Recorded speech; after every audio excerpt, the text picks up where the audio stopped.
चित्रकूट स्थित महात्मा गांधी चित्रकूट ग्रामोदय विश्वविद्यालय का 11वां दीक्षांत समारोह विवेकानंद सभागार में संपन्न हुआ, जिसमें 68 शोधकर्ताओं को पीएचडी उपाधि और 832 स्नातक परास्नातक छात्र-छात्राओं को डिग्री प्रदान की गई। इसके अलावा 40 टॉपर छात्र-छात्राओं को मेडल भी दिए गए। दीक्षांत समारोह में मुख्यमंत्री आनंदवन धाम पीठाधीश्वर सद्गुरुदेव वेंकटेश्वर जी महाराज सहित कुशाभाऊ ठाकरे पत्रकारिता और जनसंचार विश्वविद्यालय रायपुर छत्तीसगढ़ के कुलपति प्रोफेसर बलदेव भाई शर्मा विशिष्ट अतिथि रहे और इंदिरा गांधी राष्ट्रीय अनुसूचित जनजाति विश्वविद्यालय अमरकंटक के कुलपति प्रोफेसर प्रकाश नरी त्रिपाठी द्वारा दीक्षांत उद्बोधन किया गया। ग्रामोदय विश्वविद्यालय के कुलपति प्रोफेसर भरत मिश्रा द्वारा कार्यक्रम की अध्यक्षता की गई। कुलसचिव मिर्जा नामदेव ने प्रगति वेदन और स्वागत भाषण प्रस्तुत किया गया। सत्र संचालन को कुलसचिव अगाधी डॉक्टर कुशल कुमारी सिंह द्वारा दिया गया। इस अवसर पर दीनदयाल शोध संस्थान के संगठन सचिव डॉक्टर अभय महाजन सहित विद्यार्थी शिक्षकगण और गणमान्य लोग उपस्थित रहे।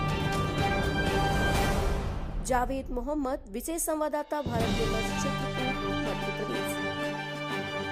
नानाजी देशमुख जी के द्वारा स्थापित ग्रामोदय विश्वविद्यालय में आया, जिन्होंने शायद भारत के पहले ऐसे चिंतक हैं जो ग्रामों के द्वारा भारत के पुनर्निर्माण की विधि को सोच रहे हैं। नहीं तो सारे लोग औद्योगिक क्रांति से भारत को बनाना चाहते हैं। उनको पता है भारत ग्राम कृषि प्रधान देश है और इसी के बाद जिस गौवंश की हम बात करते थे उस गौवंश की भी रक्षा इसी के द्वारा हो सकती है। ये सबका समाधान है। नानाजी देशमुख बड़े दूरदृष्टा ऋषि हैं। उन्होंने बहुत दूर से देखा है कि भारत के मांग तो अनेक हैं पर रास्ता एक है और वो ग्रामोदय विकास है। देखिए, सरकारों की बाध्यता होती है, संविधान की बाध्यता होती है। नानाजी ने जिस दृष्टि से इस विद्यालय का निर्माण किया, विश्वविद्यालय का, संपूर्ण रूप से तो काम नहीं हो पा रहा है क्योंकि नियम और कानून बहुत हैं, परंतु जो लोग अब शासन सत्ता में हैं और भारतीय जैसे जागृत हो गए हैं सनातन संस्कृति के लिए, मुझे पूरा विश्वास है कि आने वाले कुछ ही वर्षों में वो सारी बाध्यताएं भी दूर होंगी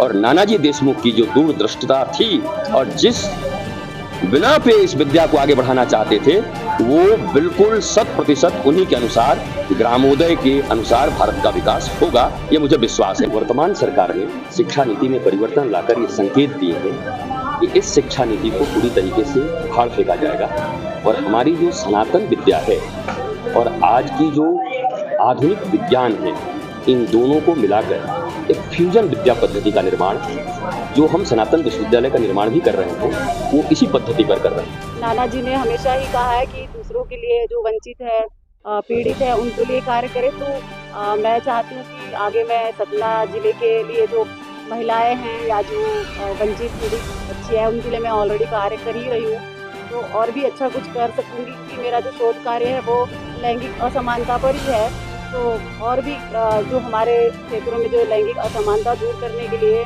जो भी कार्य हो सकता है उसके लिए मैं अपना पुरजोर कोशिश करूंगी। ग्रामीण विकास और जनसंचार जोड़ते हुए प्रोफेसर वीरेंद्र कुमार व्यास के निर्देशन में मैंने शोध की उपाधि प्राप्त की। मुझे बहुत खुश है, ये मेरे जीवन की नई शुरुआत हो रही है। मैं प्रशासनिक संवर्ग का व्यक्ति हूँ, प्रशासनिक अधिकारी हूँ विश्वविद्यालय में।